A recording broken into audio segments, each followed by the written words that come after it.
Markets have had a pretty good year so far. S&P 500 up about 10%, the TSX up around 5%. And there are many different ways to participate in those markets, including options trading. And June just happens to be Options Education Month at TD Direct Investing. And my next guest is a veteran options trader. She's the author of the internationally published book, How You Can Trade Like a Pro, and has been featured in numerous financial publications, including Yahoo Finance and Forbes. Sarah Potter is Managing Director, TD Active Trader at TD Direct Investing, and she joins us now. It's so nice to have you in this seat. I am so glad to be here. Okay, we've got a lot of ground to cover, so let's just start things off. As a veteran options trader, when you take a look at all the news and everything that's happening in the markets right now, what's interesting to you right now? Because I feel like there's lots of volatility, so I think that could be quite interesting. Oh, for an options trader, we love volatility. Yeah. And we like markets that move. Obviously, there's always responses with options trading if the markets aren't moving, but having lots of different variety to pick from right now is great. Yeah. So we have seeing a lot of stocks making highs, a lot of stocks that are trending. So it almost feels like a bit of a candy store. Now, we can't be too excited about that because that doesn't mean that they all win. Mm-hmm. And there is risk involved in trading, but there certainly feels right now that there's a lot of choices to choose from. There's choices to choose from. I mean, individual stocks, we're seeing lots of movements. And then from a macro standpoint as well, interest rates, which, for the longest time, for years, back when I used to talk to you, were pretty steady Eddie and just kind of, low and kind of maybe being cut. We're in a much different environment now. Yeah, we have action. Yeah, yeah. Action and inaction. So, I mean, from a trader's stance, if you look at a lot of the economic theory, there would be direct relationships between, interest rates going up, markets would move down, etc. But I think from an active trader's point of view, you can still look granularly, and by granular I mean individual stocks, and still find stocks that might be trending or might be hitting the evidence you're looking for when you're trading. So again, there's still lots of choices. Being aware of economic news, though, is important. That might change the profile of the trades you're in because some of these economic news can impact, especially those broad markets. So you want to be aware of what's going on, but I would say it doesn't necessarily mean you don't want to trade at all. You just want to look for things that line up with your trading plan. I think it's funny because, again, for years we've talked before. When you say trading plan, and I was like, that's it. That's what I remember from before, is that everybody needs to understand what works for them, because it's not so much about the strategy, it's about who you are as a person and what you can manage at the same time. Absolutely. I think that's so key for everybody to kind of walk away with. I would love for everyone to walk away with.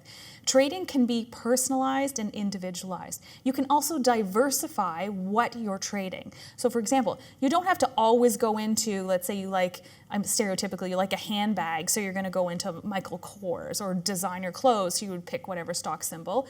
You can have an idea of what you like for your risk profile. How much do you like a stock that moves? How much do you like a stock that trends? Are you involved in stocks that are up at new highs or emerging lows?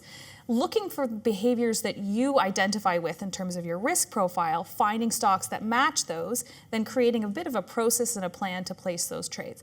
I don't know if you know about me, but I am not a fan of roller coasters. Mm-hmm. I like to just, I'm a lazy river kind of person individually. So my trading is going to match my profile of who I am as a person. And the more you often get to know who you are, those types of elements can reflect what you do in your trades. Okay, we're going to talk a lot more about this, I know, over time, and I still have to figure out my trading personality. I need help with that. I will just tell you straight out. But let's talk about what you're seeing right now. When you pull up the SPY, when you pull up the Qs right now, what are you seeing? What piques your interest? Well, I want to share my charts with everybody, if that's okay. So we're going to look over here at SPY. So SPY is your ETF, and you're trading right now in this range of a little bit around 530. And first off, I should probably explain that what you're looking at here are multiple time frames. So this is a weekly chart. This is a daily chart. Whoops. And we've got a 60-minute chart here and a 5-minute chart. Now, I look at different things on each one of these timelines, but if you went to the far left of your screen and you'd see something, in my opinion, I think it's pretty clear here, what trend, what direction overall SPY has been moving. So down, if you look back since September, you've seen a really big move up, right? Mm-hmm. So that, I would call it a trend. Now, I can look at an overall trend, like a forest view, what's going on overall in the market. And then I'm going to look at some of these smaller time frames, the ones towards the right here of my screens. And these are what a trader might use to look for something like a trade entry or a trade management decision or an exit, looking at how price, these candlesticks, are moving in relation to some of these lines. These lines, for this example, are exponential moving averages. So looking at how price is behaving at the time to help make or inform a decision about what you're trading. So for me, there's some pretty exciting things going on here that I would really want to keen in on. One of them I'm going to point out, so this is a daily chart, and what you can see is there's been a bit of sideways move.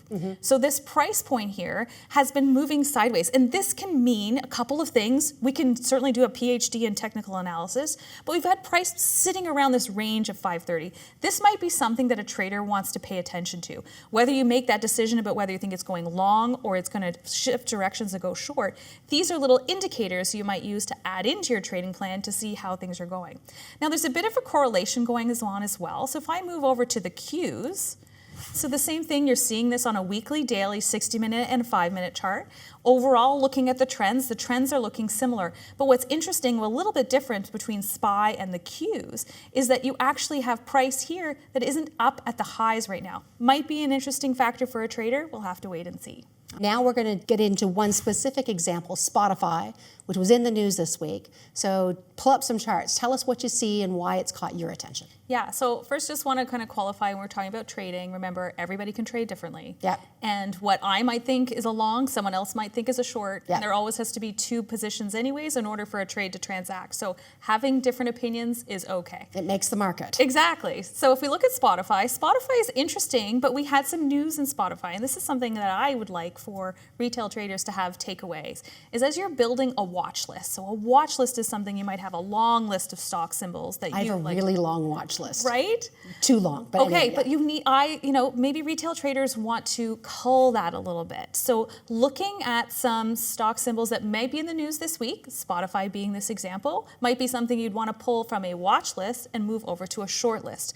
So a short list would essentially be the trade symbols that you would be paying a little more attention to. Those are the ones you'd be looking to execute a position on. Now, I have a personal trading rule. This is Sarah's personal trading rule that if I had Spotify on a short list this week and it was in the news, I'm automatically not going to trade it this week. I'm going to bump it out another week, but I definitely want to keep it on my short list. why is that? Well, let me show you in the charts. Good segue here. So if we look at spot, this is what you're seeing here. And specifically, if you see off this move that we've seen off this daily chart. So today and the last 2 days, even if you look at yesterday, so when we were looking at price trading down here around this 290 level, and now we're all the way up at 328. So we've had news. This is an example of a news event. Now, it doesn't necessarily mean that always every single stock symbol is always going to move up, but you can see big price action after something has been in the news. So generally for me, I like to be, I call it late to the party. You never want to be the first one at the party. You want to be somewhere in the middle when there's other people there. Same thing with trading, at least for my trading rules. I notice that this is showing me that there's people involved in this trade. There's a huge move here. But I'm going to wait a little bit, see where things go, just to make sure that this momentum isn't burning off. The worst thing a trader can do is you get into the trade right at the end of the move. So I'm looking for a continuation of momentum and recognizing that because it was in the news, it might be behaving a little bit more because of that little blip as opposed to how it typically behaves in a trend. So that is something that's interesting for me to pay attention to, but I'd like retail traders to think about qualifying your trade. Is there a reason why you're placing your trade today? Or do you want to wait a couple more days? Do you want to watch things settle down and be there at the middle of the party? No, and also just what could the trade be? I mean, what are you thinking about with this one? Well, this actually has a lot of opportunity here. And if you're an options trader, you're probably salivating at the mouth a little bit. So if you look on a weekly chart, which is what you're seeing on the far left, Spotify's had another big trend again, just like we were seeing in SPY.